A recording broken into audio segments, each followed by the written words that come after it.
되는지 조금씩 깨달아 알게 될 것입니다. 이렇게 약속을 해드렸습니다. 오늘 본문도 역시 창세기가 주는 난제 가운데 하나입니다. 그 난제를 여러분들과 살펴보고자 하는데요, 그 난제 안으로 들어가기 전에 하나님께서 1절에서 이렇게 말씀하시지 않습니까? 태초에 하나님이 천지를 창조하시니라. 온 우주를 하나님께서 창조하셨습니다. 그 다음에 2절에서는 우주가 아닌 이 땅, 지구에 하나님의 특별한 섭리가 있음을 보게 되죠. 땅이 혼돈하고 공허하며 흑암이 깊음 위에 있고 하나님의 신이 수면 위에 운행하시니라. 여러분, 땅이 이 땅 지구를 가리키는 것 아니겠습니까? 땅의 모습이 어땠냐면 형체가 없었습니다. 비어 있었습니다.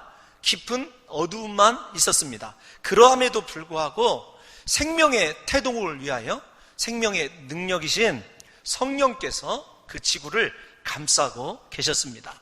그 지구를 감싸는 성부 하나님, 하나님의 창조와 성령 하나님의 감싸심과 오늘은 하나님이 이제 구체적으로 땅 위에 하나님께서 두시고자 하시는 온갖 생물들, 그리고 그 생물들에게 필요한 빛을 공급해 주는 장면을 살펴보려고 그래요. 오늘 3절에서 5절을 일단 살펴볼 때에 우리가 좀 주의해야 될, 유의해야 될 본문이 있습니다. 무엇이냐면 땅이 혼돈하고 공허하고 흑암이 있다는 거예요. 하나님이 먼저 흑암의 문제를 해결하기 위해서 어떻게 하시냐면 빛을 창조하셨습니다. 빛이 있으라고 명령하시지 않습니까? 여러분들이 2절을 거꾸로 가야 됩니다. 흑암을 해결하기 위해서 빛이 있게 하셨다라고 하는 말씀에 여러분들이 집중하시면 좋을 것 같고요. 그 다음에 여러분들에게 제가 혼돈, 그 말은 형체가 없다, 이렇게 말씀을 드렸습니다. 단순히 그 말씀을 해석하면서 영어의 이 케오스란 말에 너무나 집중하지 말아라, 그 형체가 없다, 단순히 이렇게 번역된 말이다, 여러분들에게 말씀을 드렸고, 그 다음에 공허하다, 그 말은 비어있다, 그 말이에요. 자, 잘 다시 따라갑니다. 여러분, 오늘은 좀 어렵지만 따라오시면 제가 여러분들에게 위로를 받는 날이 될 거예요.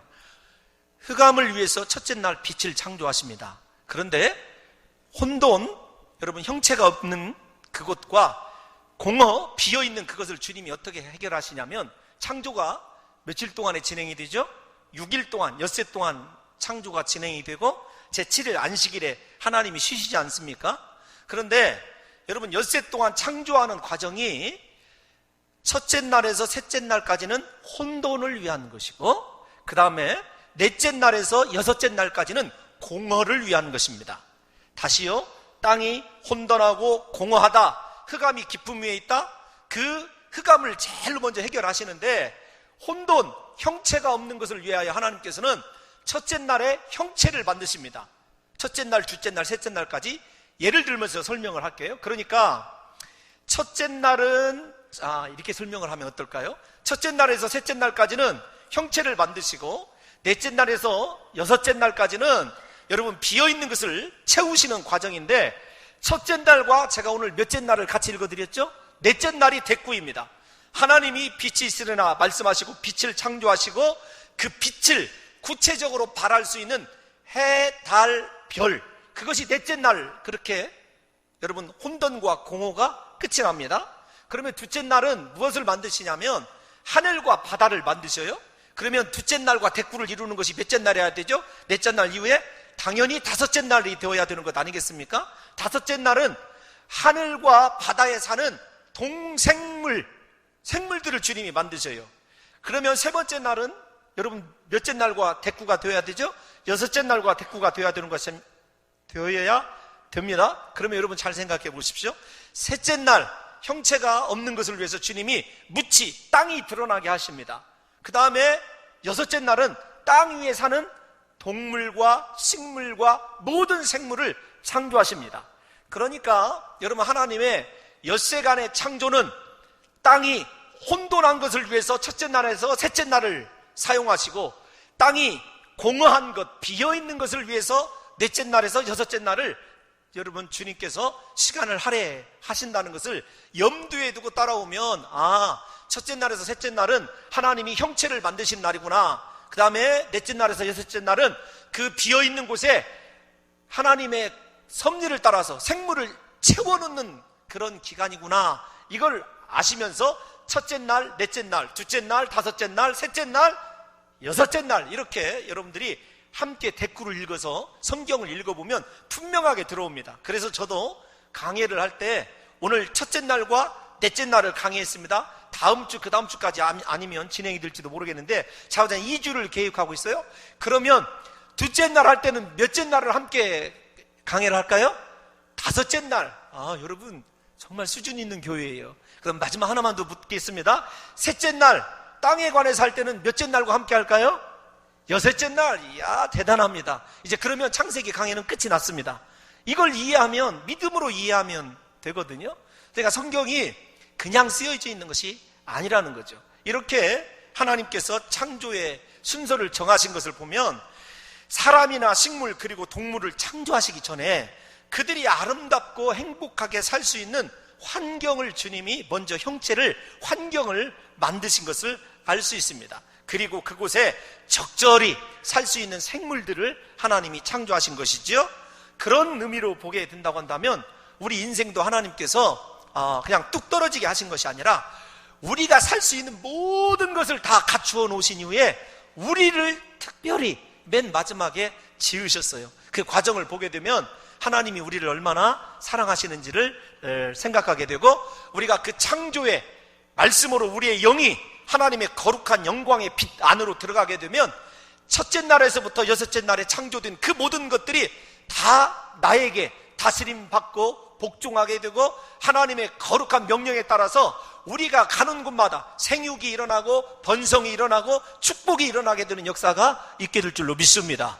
저는 개인적으로 창세기를 혼자 공부하면서 이게 설교만 아니면 좋겠다 이런 생각이 들어요. 왜냐하면 조금 이걸 강의를 하라고 하면 좀 잘할 것 같은데, 여러분들에게 좀 잘할 것 같은데 그 얼마나 교만한 이야기입니까? 그것도 좀 부족하지만 설교보다는 조금 제가 편할 것 같아요. 여러분 오늘 말씀을 읽어보시면 1절에서 3절을 제가 첫째 날로 봐달라 이렇게 부탁을 드렸지 않습니까? 주님께서 흑암이 깊음 위에 있다라고 하는 흑암의 문제를 주님이 먼저 해결하십니다. 흑암의 문제를 왜 먼저 해결하시느냐라고 하는 것은 나중에 좀 대답을 해드려야 될 것 같고요. 일단 흑암의 문제를 해결하시기 위해서 주님이 말씀하시는 것은 이것이죠. 하나님이 이르시되, 옛날 성경에 하나님이 가라사대 빛이 있으라 하시니 빛이 있었고, 여러분 하나님이 빛을 창조하시기 전에, 그 빛을 살펴보기 전에 하나님의 창조의 수단이라고 합시다. 딱히 옳은 말은 아니지만 하나님의 창조의 수단이 무엇이냐면 이르시되, 신약에서는 로고스라고 하는 말씀입니다. 이 하나님의 다바르라고 하는 그 말이 여러 가지 뜻을 가지고 있는데 자우지가 하나님의 말씀이에요. 하나님이 말씀하시니까 말씀이 곧 실체로 드러난 사건이 첫째 날에서부터 여섯째 날까지예요. 그러니까 여러분, 실체로 일어난 것이 위대합니까? 하나님의 말씀이 위대합니까? 우리 사랑하는 성도 여러분들은요, 하나님의 말씀의 위대함을 아셔야 돼요. 여러분, 하나님이 말씀으로 천지를 창조하셨다고 한다면 오늘 우리에게 주신 66권 그 안에 하나님의 창조의 능력이 있어요. 어떤 성도가 영적인 강자냐면, 저 개인적으로도 신비한 체험을 참 많이 합니다만, 체험을 많이 하는 성도보다도 하나님의 말씀에 대한 확신을 가지고 살아가는 사람이 영적인 강자이고, 그 말씀을 확신하면서 나오는 말씀이 모든 것을 이루시는 능력을 체험하는 사람이 여러분 최고로 하나님께 축복받은 사람인 줄로 믿습니다. 다시요, 하나님이 천지를 무엇으로 창조하셨습니까? 말씀으로 창조하셨다는 것입니다. 빛이 있으라 하시니 빛이 있었습니다. 하늘이 생겨라 하면 하늘이 있었습니다. 위에 궁창과 아래 궁창이 나뉘라 하면 나뉘었습니다. 하늘에 해와 달과 별이 있으라 하면 별이 있었어요. 하나님의 말씀이 곧 실체예요. 여러분, 이 하나님의 말씀이 실체라고 하는 것을 누가 잘 깨닫고 있었냐면, 이 창세기를 제가 강의할 때 한 번만 더 따라서 하겠습니다. 창세기를 보려면 출애굽기의 시각으로 봐라. 왜 그렇죠? 창세기는 출애굽한 이스라엘 백성들에게 준 하나님의 말씀이기 때문에 우리는 지금 하나님이 말씀으로 천지를 창조하셨다, 말씀대로 이루어졌다, 말씀이 실체이고 말씀이 능력이고 말씀이 생명이다, 이 말이 믿어야 한다고 하는 부담감으로 다가올지 모르겠지만 출애굽한 이스라엘 백성들은 그렇지 않았어요. 이미 그들은 사전 학습을 했어요. 어떻게 학습을 했냐면, 모세가 내일 아침이면 나일강이 피로 변할 것이다. 하나님께서 모세를 통하여 말씀하신 대로 나일 강물이 어떻게 변했죠? 피로 변했습니다. 예를 들면 내일이면 개구리가 온 강에서 올라와서 너희 집안에 가득하리라. 하나님의 말씀대로 이루어졌어요. 이스라엘 백성들이 10개의 재앙을 통해서 깨달은 것이 무엇이냐? 하나님이 말씀하시는 것은 그대로 이루어지는구나, 변개함이 없구나, 확실하구나. 이스라엘 백성들은 알고 있었기 때문에 그것을 경험한 사람들이 하나님이 말씀하시니 빛이 있었구나, 그것은 그냥 피부로 와 닿는 거거든요. 우리처럼 좀 잘못 표현한 건지 모르지만 믿어야 된다는 부담 이전에 그거 그런 적이 있었어. 하나님의 말씀이 그렇게 능력이 있었어. 개구리가 올라오고 이들이 득실거리고 파리가 올라오게 되고 흑암이 가득하게 되고 우박이 떨어지게 되고 메뚜기 떼가 날뛰게 되고 장자가 죽는 역사가 있었어. 하나님이 일하시기 전에 왜 말씀하셨는지, 여러분 예수 그리스도도 마찬가지입니다. 병자들을 고치시고 그들을 치유하실 때 무엇을 먼저 주셨냐면 말씀을 먼저 주셨어요. 말씀을 통해서 믿음을 유발시키고 그 믿음을 통해서 그들에게 창조의 능력으로 그들을 회복시키고 고쳐주셨다는 것을 우리가 잘 알고 있지 않습니까? 그래서 주님의 가르치시고가 얼마나 중요한 말인지 몰라요. 여러분, 이런 입장에서 하나님의 말씀이 능력이 된다는 사실을 우리 사랑하는 성도 여러분들이 깨달으신다고 한다면 우리 봉동중앙교회는요, 영원토록 하나님의 말씀만을 붙드는 귀한 교회가 될 줄로 믿습니다. 여러분, 하나님의 말씀을 묵상하십시오. 하나님의 말씀을 붙잡고 큐티하십시오. 제가 제자훈련과 사역훈련을 통해서 강조하는 것이 큐티거든요. 우리가요, 어느 때 인생의 어두움이 찾아오냐면 내 손에서 하나님의 말씀이 떠나면은요, 위기가 찾아옵니다. 제가 일부 때도 이런 말씀을 드렸습니다. 하나님의 말씀이 얼마나 놀라운지 몰라요. 저는 중요한 일, 인생에 제 위기가 오면 기도 시간보다도 하나님 말씀을 붙잡고 씨름을 합니다. 그러면 하나님이 말씀 가운데서 이게 너에게 주는 말씀이다라고 하는 감동이 와요. 제가 여러분들이 제 말이 믿어지지 않는다고 한다면 저는 이런 생각을 갖고 있어요. 성경을 읽을 때 가장 힘든 곳이 역대상, 레위기 이런 데거든요. 맨 이름 나오고, 그런데 이름 한자 한자에 집중해서 기도하고 읽다 보면 그 사람들의 생애가 막 이렇게 제 안으로 들어오는 것 같아요. 말씀이 그냥 책이 아닙니다. 이 말씀이 얼마나 신비로운 능력이 있는지, 말씀을 묵상하면 질병도 떠나가고, 말씀을 묵상하면 어두움도 물러가고, 말씀을 묵상하고 말씀을 붙잡고 소리치면 더러운 마귀의 저주도 끊어지는 줄로 믿습니다. 저는 성경 66권을 하나님의 살아계신 말씀, 그 말씀으로 믿어요. 저는 우리 교인들이 그렇게 말씀을 붙잡고 씨름하는 교회가 되었으면 좋겠습니다. 여러분, 말씀을 붙잡고 씨름하면은요, 이 말씀 안에서 살아서 역사하는 하나님의 생명의 능력이 꿈틀거리면서 우리를 바꿔놓고 변화시켜 놓거든요.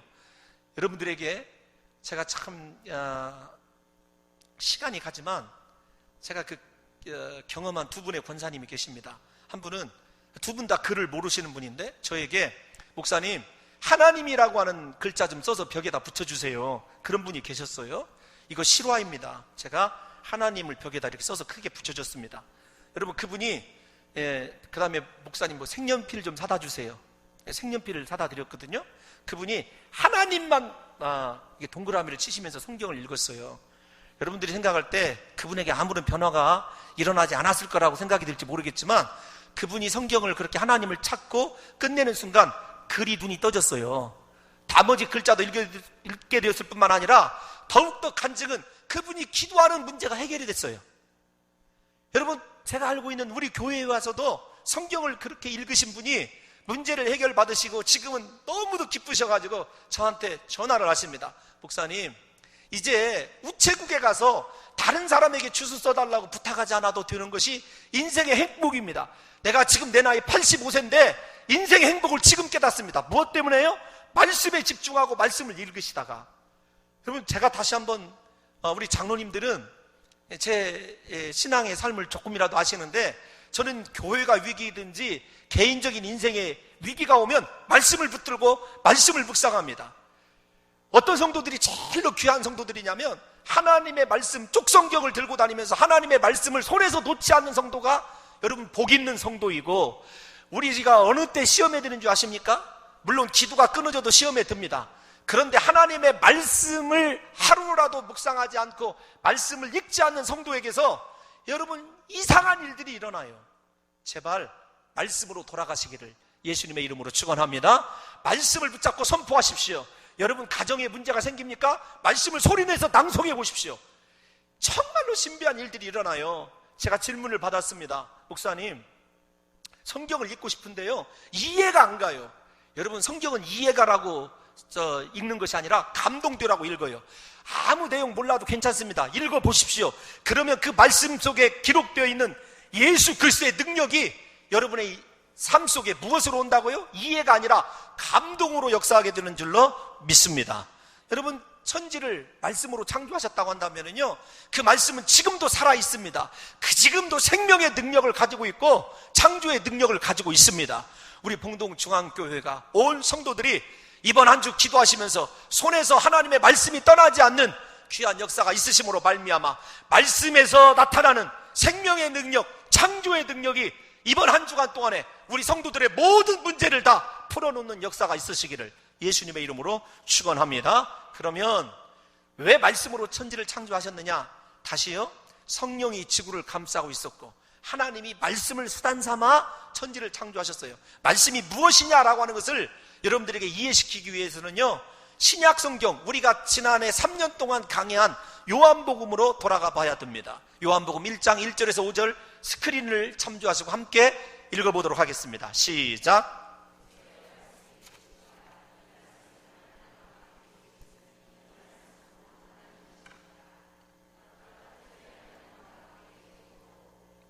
만물이 그로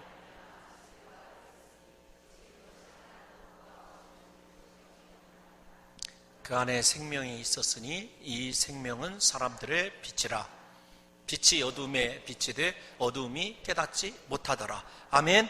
말씀이 태초부터 하나님과 함께 계셨고 그 말씀이 곧 누구라고요? 하나님이셔요. 말씀 안에 무엇이 있습니까? 생명의 능력이 있어요. 그 생명의 능력이 무엇으로 나타납니까? 빛으로 비추었어요. 이 말은 말씀이 누구냐면 예수 그리스도예요.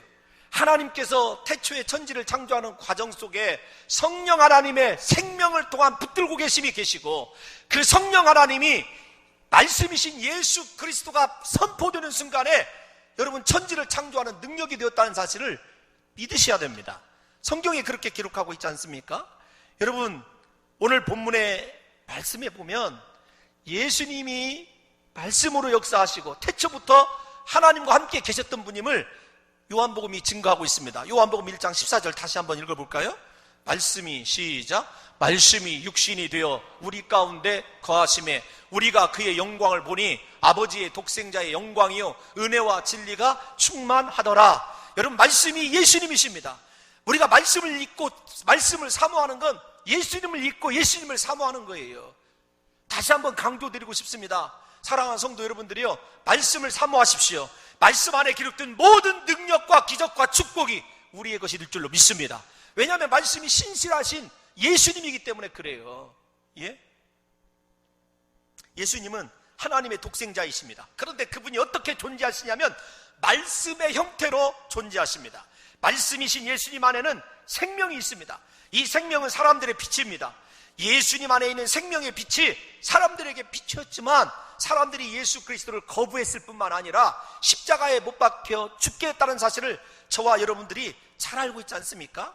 그런데 우리는 그 십자가에 못 박혀 죽으신 예수 그리스도를 우리의 구주로 고백하며 믿으며 그 말씀에 순종하고 있지 않습니까? 우리가 얼마나 축복된 사람입니까? 여기까지 하고요, 천지를 창조하신 과정이나 예수 그리스도께서 이 땅에 오신 이 과정을 보게 되면, 우리에게 오신 과정을 보면 천지 창조의 과정이나 우리가 예수 믿는 과정이나 똑같아요. 성령이 감싸고 있고 말씀이 떨어지게 되니까 기적이 일어났지 않습니까? 우리가 예수 믿기로 한 것 사람 때문이 아닙니다. 부인 때문이 아니고 누구 때문이 아니라 하나님이 우리에게로 찾아오셔서 성령이 생명의 기운으로 나를 붙들고 있다가 예수 그리스도의 말씀이 내 속에 떨어져서 생긴 것이 믿음 아닙니까? 말씀을 듣게 되면 믿음이 생겨나는 것이 로마서 10장의 말씀 맞지 않습니까?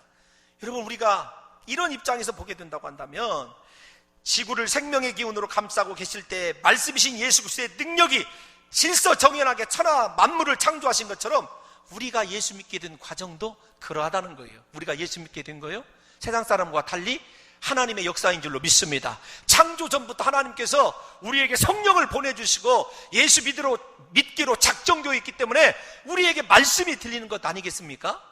그 말씀이 들리게 되면 생명의 기운이, 생명의 빛이 내 속에서 역사하기 때문에 온갖 어둠이 물러가게 되어 있습니다. 어떤 성도가 복 있냐면 이 시간은 말씀이 들리는 성도가 복 있는 시간이에요. 말씀이 들린다는 것은 예수 안에 있는 생명의 능력이 내 안으로 들어와 역사한다는 뜻이기도 하기 때문에 그렇습니다. 그래서 사도 바울은 고린도전서 12장 3절에서 이렇게 얘기합니다. 고린도전서 12장 3절 한번 띄워주실래요?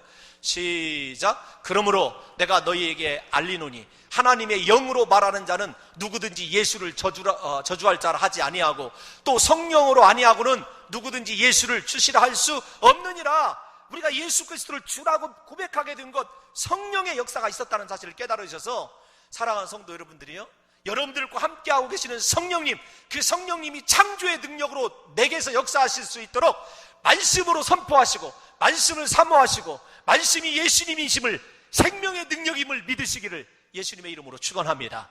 말씀 붙들면 끝이 나는 거예요.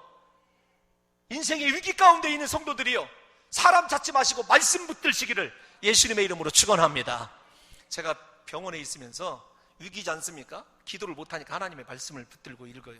그러면 하나님께서 이렇게 역사하실 거구나 라고 하는 것이 제가 하나님께 받은 이번에도 이 간증이 있거든요. 언젠가는 제가 여러분들에게 말씀을 드리려고 그러는데 신비해요. 말씀이 들어오면은요, 사람이 살아납니다. 우리 사랑하는 성도 여러분들에게도 그렇게 생명의 능력이 다시 시작되시기를 예수님의 이름으로 축원합니다. 그러면 말씀이 예수 그리스도이신데 첫째 날 창조한 흑암의 문제로 좀 가봅시다.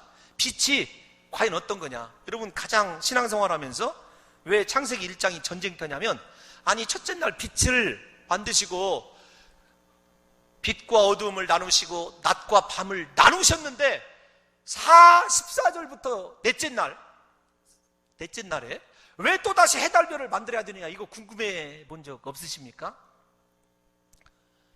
없죠. 우리 교회는 워낙 실력 있는 교회인데 그게 궁금할 리가 없죠. 여러분, 이 문제를 잘 지금부터 따라오셔야 이단이 하는 소리에 넘어가지 않습니다. 첫째 날 빛이 무엇이냐라고 하는 것이 여러분 문제일 것 아니겠습니까? 하나님이 빛을 낮이라 부르시고 어둠을 밤이라 부르셨음에도 불구하고 하나님께서 또다시 넷째 날에 광명체 해달별을 창조하셔 낮과 밤을 주관하게 하셨습니다. 그걸 해결하는 방법도 역시 신약에 여러분 도움을 얻어야 되는데, 그 빛은 여러분 인위적인 물리적인 빛이 아니라 예수 그리스도의 영광의 빛입니다. 창조의 처음에 주님께서 어둠을 물리치시기 위해서 사용하신 것이 예수 그리스도의 영광의 빛이거든요. 요한계시록에 가면 천국에는 해달별이 없어요. 그런데 언제나 빛이 가득합니다. 예수 그리스도의 영광의 빛입니다. 여러분, 이것을 제가 성경적으로 말씀을 드릴게요. 성경을 제시해서 말씀을 드려야 여러분들이 수긍할 거 아니겠습니까? 앞에서 읽은 요한복음 1장 14절을 다시 한번 봅시다. 요한복음 1장 14절 먼저 한번 보고요. 시작. 말씀이 육신이 되어 우리 가운데 거하심에 우리가 무엇을 봐요? 그의 영광을 보니 아버지의 독생자의 영광이요 은혜와 진리가 충만하더라. 여러분, 제가 왜 영광의 빛이라고 하냐? 이 말씀을 고린도후서 4장 16절을 한번 읽어보겠습니다. 고린도후서 4장 16절, 사도 바울이 이렇게 해석을 했어요. 고린도후서 4장 16절, 고린도후서 4장 16절, 6절입니다. 죄송합니다. 제 잘못이에요. 방송신의 잘못이 아니라. 죄송합니다. 6절 다 같이 한번 읽어보겠습니다. 시작. 어두운 데에 빛이 빛이라 말씀하셨던 그 하나님께서, 잘 보십시오. 어두운 데에 빛이 빛이라, 창세 지금 첫날을 얘기합니다. 예수 그리스도의 얼굴에 있는, 시작, 예수 그리스도의 얼굴에 있는 하나님의 영광을 아는 빛을 우리 마음에 비추셨느니라. 그 빛은 영광의 빛이에요. 그 영광의 빛이 아니고는 우리가 창조를 여러분 경험할 수 없습니다. 주님이 첫째 날 왜 흑암을 빛과 함께 나누셨냐면, 첫째 날이 무엇이에요? 저녁이 되고 아침이 되니 이는 첫째 날이라.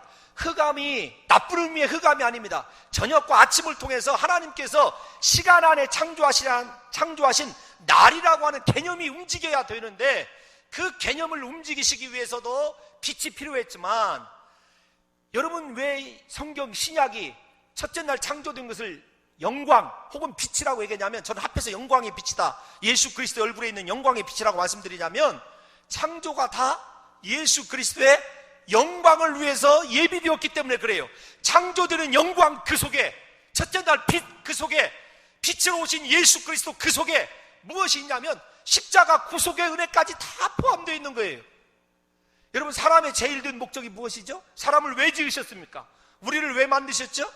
하나님의 영광을 위해서 만든 존재들 아닙니까? 그러니까 첫째 날 존재해야 되는 것이 영광 그 자체 아니겠습니까? 여러분, 하나님이 맨 첫날 빛이 있으라고 하는 말은 하나님의 영광이 빛이라는 말씀입니다. 영광이 빛이라고 하는 말밖에 여러분 정답이 없는 거죠. 창조의 목적이 하나님께 영광임을 다시 한번 생각해 보십시오. 그러나 이 넷째 날 창조된 빛, 태양, 달, 별들은요 발광체들이에요. 근본적으로 다른 것입니다. 이들은 물질이에요. 굳이 설명하자면 이러한 발광체들의 근원 되시는 빛이 맨 처음부터 존재했다는 것이에요. 그러니까 해달별이 아니고도 빛이 있습니다. 해달별이 아니고도 빛이 있어요. 여러분들은 이거 홍 목사 설교를 심각하게 받아들이지만 이스라엘 백성들은 경험을 했어요. 해달별 외에 또 다른 근본적인 빛이 있다는 것을 이스라엘 백성들은 경험을 했습니다.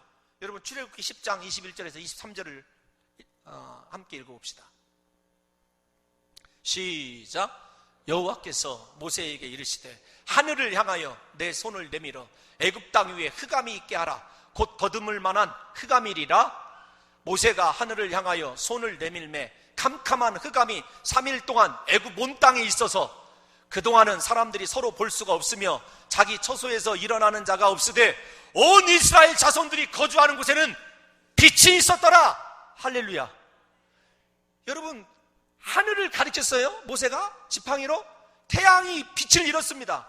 그런데 태양이 흑암 동안에 잠시만이 아닙니다. 사흘 동안 계속되었는데 이스라엘 백성들이 있는 곳에는 태양이 빛을 잃어도 존재하는 또 다른 빛인 예수 그리스도의 택한 선민들에게 보여주는 하나님의 빛인 그리스도의 영광이 존재하고 있었던 거예요.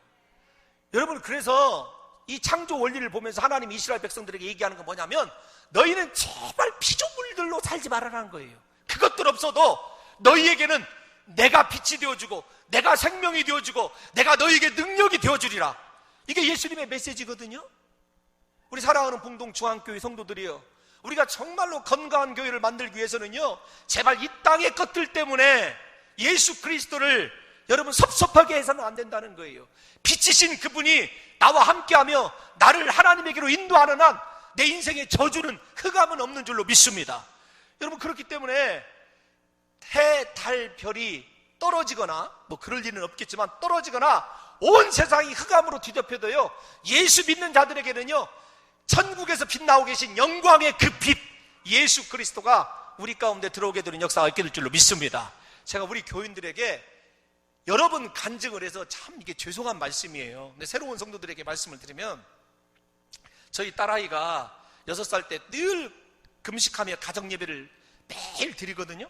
근데 이게 금식하고 가정예배를 드리고 가면 천국을 갔다 왔다고 저한테 막 얘기를 합니다. 아빠, 노아 방주가 이렇게 되어 있는데 이렇게 가르치는 선생님이 있었거든요. 미세스 밀러라고 하는 선생님이 있었는데 그 선생님이 잘못 가르쳤어. 노아 방주는 이거야. 그래서 제가 맨 처음에는 의심을 했어요.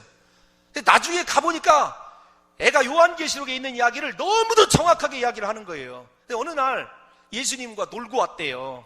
이제 아침에 일어나서 기분이 좋아서 왜 그러냐 그랬더니 어젯밤에는 내가 예수님과 놀고 왔어. 예수님 어떻게 생겼대? 만약에 얼굴이 나오거나 그러면 제가 이제 너 지금까지 꿈꾼 거 잘못 살 이렇게 얘기하려고 그랬는데 예수 그리스도의 얼굴은 볼 수가 없어. 왜 그러냐 그랬더니 온통 하얀 빛으로 가득해. 그러면서 그 녀석이 어떻게 표현하냐면 too bright해서 볼 수가 없어. 너무도 성경적이라는 사실을 깨닫고 제가 그 녀석이 이제 이야기하는 것을 기록하지 못한 것을 아쉬워한 적이 있거든요. 여러분 정말로 그래요. 예수 그리스도가 빛이십니다. 여러분 우리는 해달별의 징조와 세상의 풍조를 따라가야 될 자들이 아니라 생명의 빛이 되시고 말씀의 능력이 되시고 이 세상이 뒤집어져도 나에게 빛으로 영원토록 함께 하실 예수 그리스도만 붙드시는 사랑하는 성도들이 되시기를 예수님의 이름으로 축원합니다. 다시 강조합니다. 우리는 세상의 물질적인 빛으로 사는 존재가 아니라는 사실을 아셔야 됩니다. 그런데 그러면 예수님만 세상의 빛이시냐? 아닙니다. 예수 그리스도를 믿고 그분의 거룩에 참여한 우리에게서 나가는 것이 무엇이냐면 영광의 빛이에요. 우리가 하나님께 영광 돌리는 거요? 어떻게 하나님께 영광 돌리는 거냐면 우리가 예수 그리스도를 받아들이고 믿고 예수 그리스도의 보혈로 씻음 받으면 하나님의 영광의 빛이 우리에게서도 나갑니다. 우리도 빛이에요. 제가 이렇게 말하니까 여러분들이 의심할 것 같아서 또다시 성경으로 여러분들을 설득하고자 합니다. 마태복음 5장 7절부터 마태복음 5장 14절에서부터 16절까지만 함께 봅니다. 시작. 너희는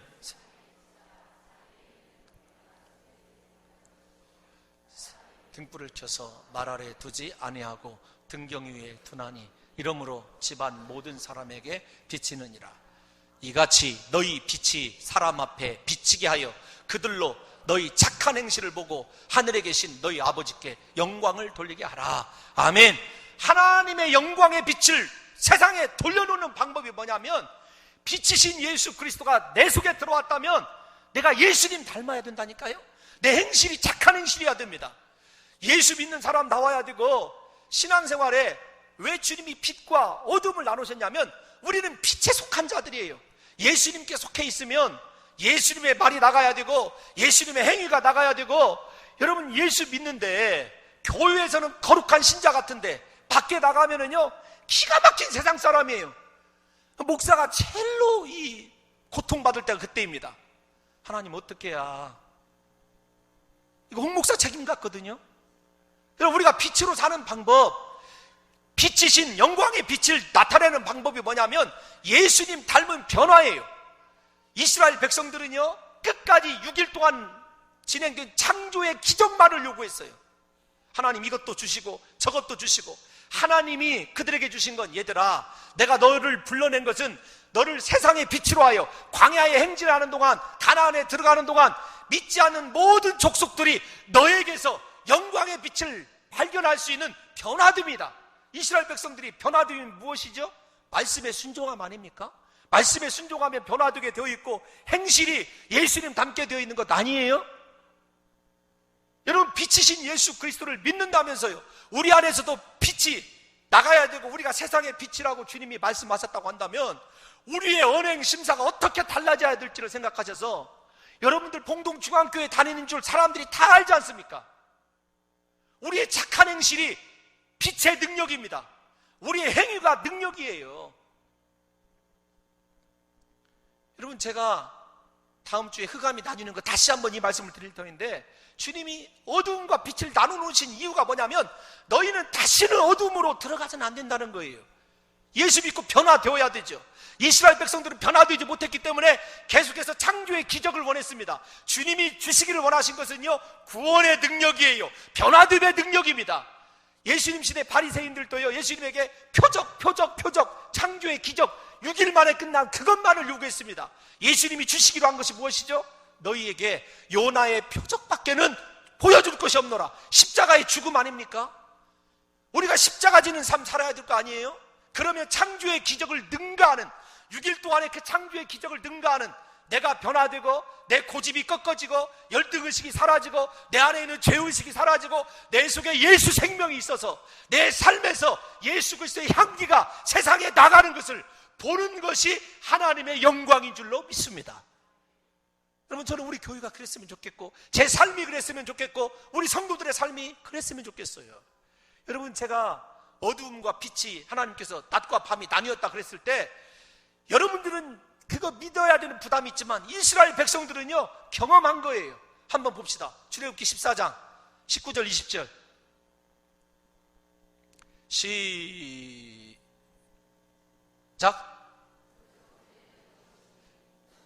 이거 아닌데 출애굽기 14장 좀 보여주십시오. 출애굽기 14장 19절에서 20절 제가 자 시작. 이스라엘 진 앞에 가던 하나님의 사자가 그들의 뒤로 옮겨가매 구름 기둥도 앞서서 그 뒤로 옮겨 애굽 진과 이스라엘 진 사이에 이르러 서니 저쪽에는 구름과 흑암이 있고 이쪽에는 밤이 밝음으로 밤새도록 저쪽이 이쪽에 가까이 못하였더라. 낮과 밤이 나뉘는 것을, 빛과 어두움이 나뉘는 것을 이스라엘 백성들을 목도했어요. 성경에 보면 하나님의 구름 기둥이 단 한 차례 뒤돌아간 적이 있습니다. 뒤로 간 적이 있어요. 후진한 적이 있어요. 저 때입니다. 이스라엘의 백성들이 위기에 빠지니까 하나님의 구름 기둥이, 여러분 이 애굽의 군대를 막고 서 있을 때 애굽에 나타나는 것이 무엇이냐면 흑암이에요. 그런데 이스라엘 백성들에게는요 빛만 있었어요. 여러분 창세기를 출애굽기 시각에서 이해하라는 말이 이런 거예요. 그들은 경험해서 합니다. 그런데 주님이 그것을 왜 경험시켜줬냐, 이것이에요. 흑암에 당한 속하 있는 자들은 멸망받고 심판받습니다. 그러나 빛에 속하여서 착한 행실인 예수 그리스도 닮음을 본받고 살아가는 자들은요 그 앞에 승리만 있습니다. 홍해 바다가 갈라지는 기적만 있습니다. 주님께서 우리의 삶을 책임져 주시는 은혜만 있을 뿐이에요. 사랑하는 성도 여러분들이요, 어느 부분에 속한 자가 되시렵니까? 어두움에 속하시겠습니까? 빛에 속하시겠습니까? 오늘부터 우리 사랑하는 성도 여러분들이 빛에 속한 예수 그리스도께 속한 자들답게 착한 행실을 통하여, 선한 행실을 통하여, 아름다운 섬김을 통하여 이 세상을 비추게 될 때 우리 재단에도, 여러분의 심령에도, 여러분의 가정에도 영원토록 예수 그리스도의 영광의 빛이 찬란하게 비추게 될 줄로 믿습니다.